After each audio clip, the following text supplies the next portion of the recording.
रेवेन्सा शैक्षिक वातावरण प्रभावित होई नाही। विधायक और रेवेन्सा शिक्षक संघर बद नहीं एभली प्रतिक्रिया रखी रेवेन्सा शिक्षक संघ।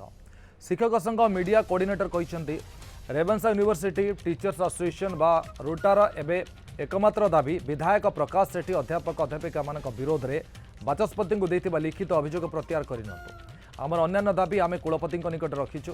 या सहित रुटा कही निर्वाचित जनप्रतिनिधि मानकर कौन शिक्षानुष्ठान में किभली भूमिका रहा आवश्यक सेने सरकार एक स्पष्ट नीति तैयारी करंतु।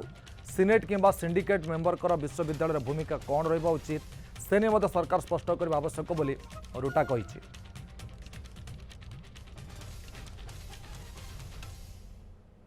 आमर गोटे ही मात्र दाबी थिला से दाबीटी होची जे विधायक बाचस्पति को प्रोफेसर सुदर्शन मिश्र विरुद्ध रे जो चिट्ठी देइथिले से चिट्ठी को से प्रत्याहार करि नियंतु। आउ ता छड़ा आमर आउ कौनसी दाबी नाही। ता छड़ा आमर जहाँ अन्यान्य सब जहाँ दाबी थिला ए संक्रांत रे से दाबी पत्र आमे कुलपति को देई सारिछु एवं सेटा कुलपति विचाराधीन अछि।